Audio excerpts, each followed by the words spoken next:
Hello students, let's continue this chapter. तो हम लोग इफेक्ट्स के बारे में पढ़ रहे थे कि जो भी सिचुएशन बनी थी उसके बाद में जब जितने भी लीडर्स थे उनको सरेंडर करना पड़ा था, तो उसके बाद में फिर क्या हुआ।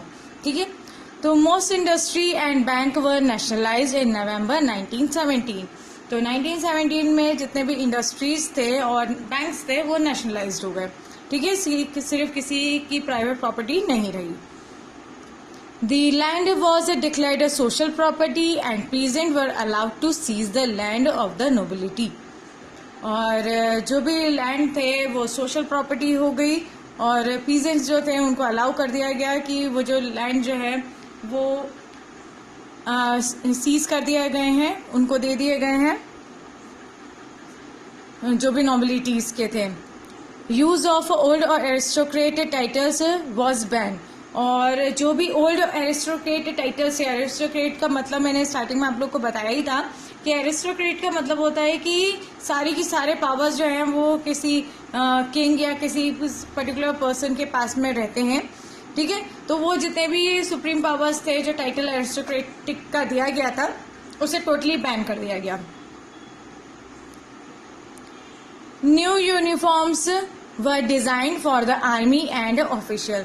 और बाद में जो आर्मीज थे और ऑफिशियल पर्सन्स थे उनको न्यू यूनिफॉर्म भी डिजाइन की गई। Russia became one party state. और रशिया जो थी वो वन पार्टी स्टेट बन गई, वहां पे डिफरेंट डिफरेंट पार्टीज नहीं थी। मैं इससे पहले वन पार्टी इसलिए बोल रही हूँ क्योंकि इसके पहले मैंने आपको बताया था कि उस समय दो पार्टीज वहां पे बन गई थी, बोल्शेविक एंड मेंशेविक। तो बाद में सिर्फ एक ही पार्टी रह गई थी। ठीक है, ट्रेड यूनियंस वर कैप्ट अंडर पार्टी कंट्रोल। और जो ट्रेड यूनियन थी वो पार्टी के कंट्रोल में थी। उसके बाद में the process of centralised planning was introduced.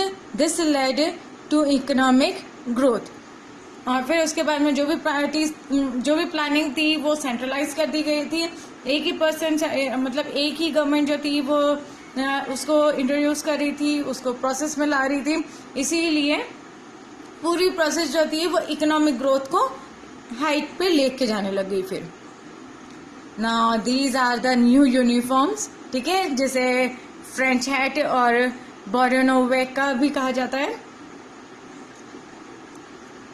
Industrial production increase. और उसके बाद में इंडस्ट्रियल प्रोडक्शन जो था वो भी इंक्रीज होने लगा क्योंकि डेली वेजेस में भी इंक्रीमेंट हुआ। जो उनके डेली जो टाइमिंग था वर्कर्स का उसे भी रिड्यूस किया गया। तो इस वजह से वर्कर्स जो थे वो अच्छे से काम करने लगा है। ठीक है, N extended schooling system developed. और उसके बाद में स्कूलिंग सिस्टम जो था वो भी अच्छे से बढ़ने लगा। बच्चों को एजुकेशन भी अच्छे तरीके से बढ़ाया गया और उसकी प्रोसेस भी न्यू लाई गई। कलेक्टिवलाइजेशन ऑफ फार्म्स स्टार्टेड। और बाद में जो फार्म्स जो मेन एग्रीकल्चर टाइम था उधर का, जैसे कि मैंने स्टार्टिंग में बताया था 80% जो काम था वो एग्रीकल्चर के ऊपर ही डिपेंडेंट था। और जो प्राइवेटाइजेशन था इंडस्ट्रीज का वो कम था। बट बाद में कलेक्टिव फार्मिंग सिस्टम भी वहां पे इंट्रोड्यूस किया गया तो उसमें भी इंक्रीमेंट होने लगा। Now civil war. When the Bolshevik ordered land redistribution, the Russian army began to break up. लेकिन बाद में जैसे कि सिर्फ एक ही सिंगल पार्टी रह गई थी, Bolshevik.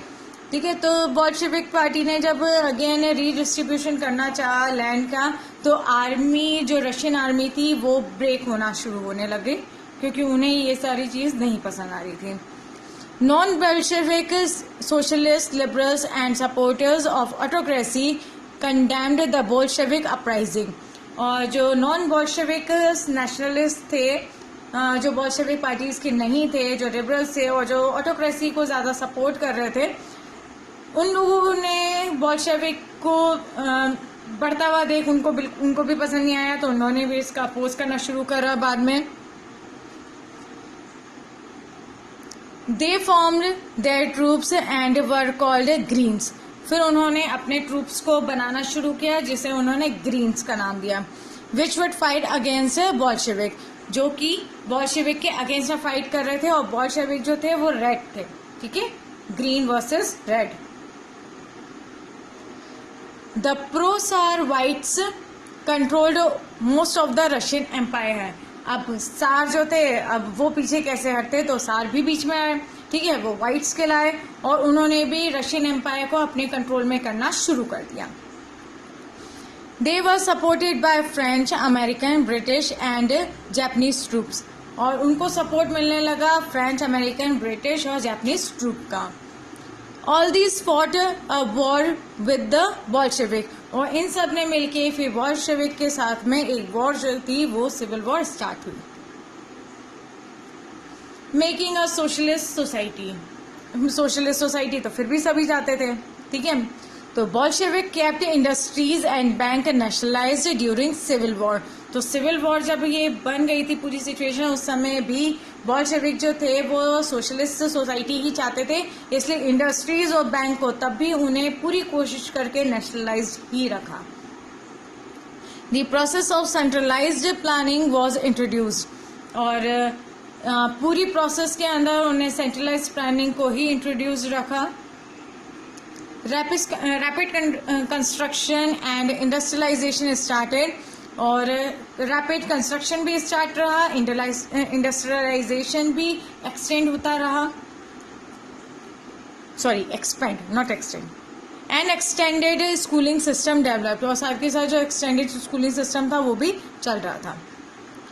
Stalin and collective farming, अब स्टालिन और कलेक्टिव फार्मिंग की प्रोसेस, स्टालिन एक पर्सन का नाम है, ठीक है। Stalin believe that rich peasant and traders stocked supplies to create a shortage of grain, अब स्टालिन का ये मानना था कि जो रिच पीजेंट्स हैं और जो ट्रेडर्स हैं वो लोग क्या कर रहे हैं, जितना भी ग्रेन्स है वो सारा के सारा अपने पास में स्टॉक बना के रख रहे हैं और मार्केट में ये शो कर रहे हैं कि उनके पास में ग्रेन जो है उसकी शॉर्टेज आ रही है। Hence collectivisation was a need of an hour, और इसीलिए कलेक्टिवलाइजेशन को ज़रूरत थी उस समय कि कुछ पल रुक के सोचे कि वास्तव में शॉर्टेज है ग्रेन्स की, क्योंकि स्टालिन ने इस चीज़ को मानते थे लेकिन वो सबको बता ज़रूर रहे थे, लेकिन उसके बाद में उनके कोई खास सबूत नहीं था। दिस इज स्टालिन, जो कि एक आर्मी पर्सन भी थे। This system would also help in a modernise farm, और इसीलिए जो सेंट्रलाइजेशन की पूरी प्रोसेस रखी थी कलेक्टिवलाइजेशन की, उस प्रोसेस से एटलीस्ट फार्मिंग में एक मॉडर्नाइजेशन भी आता जा रहा था। Those farmers who resisted collectivisation were punished, deported and expelled, और फिर बाद में जो भी फार्मर्स थे अगर वो लोग अपने पास में सामान रख रहे थे तो उनको पनिश किया जा रहा था या उन्हें एक्सेल किया जाता था, वहां से हटा दिया जाता था।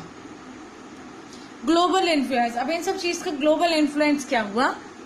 By the 1950s it was reorganized in the country, and outside that everything was not in keeping with the ideals of the Russian Revolution. अब 1950s के टाइम पे पूरी कंट्री के अंदर ये ऑर्गेनाइज किया गया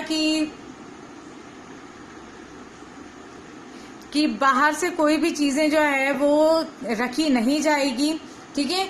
रशियन रेवोल्यूशन को आइडियल रखा जाएगा, दैट मीन्स कि जो भी वहाँ पे चीजें हुई है उस रशिया को सोशलाइज करने की, वो सारी की सारी चीजें आइडियल रखी जाएगी। Though its industries and agriculture had developed, the poor were being fed, the essential freedom is to its citizen were being denied, ठीक है। तो भले ही इंडस्ट्रियलाइजेशन और एग्रीकल्चर में डेवलपमेंट हो रहा था, पुअर्स को भी, जो गरीब थे उनको भी खाना दिया जा रहा था, लेकिन जो एसेंशियल फ्रीडम थे सिटीजन्स के उसको फिर भी डिनाइड किया जा रहा था, मीन्स उनको उतनी फ्रीडम्स जो थी सिटीजन्स को वो नहीं मिल पा रही थी। However, it was recognized that social idols still enjoy respect among the Russian. लेकिन उसके बावजूद भी जो भी सोशल आइडल्स थे वो लोग पूरी रिस्पेक्ट कर रहे थे रशियंस की, उनको कोई भी प्रॉब्लम नहीं थी क्योंकि उनको पूरा खाना मिल रहा था तरीके से, कमाने को अच्छे से मिल रहा था, इसलिए उनको कोई भी इससे ऑब्जेक्शन नहीं था। But in each country, the ideas of socialism were rethought in a variety of different ways. लेकिन इस पूरे रेवोल्यूशन की वजह से हर कंट्री के अंदर एक्चुअली एक आइडिया मिल गया था सोशलिज्म का, और उसके बारे में रीथॉट लेने का, उसके बारे में फिर से सोचने का कि उसे कितने डिफरेंट तरीके से यूज में लाया जा सकता है, या उसको कितने तरीके से फेरबदल किया जा सकता है सोशलिज्म को। ठीक है, तो this is the finally end of the chapter. Okay, so इसके क्वेश्चन आंसर्स मैं आप लोगों को शॉर्ट करके सेंड करूंगी। So till then take care, bye.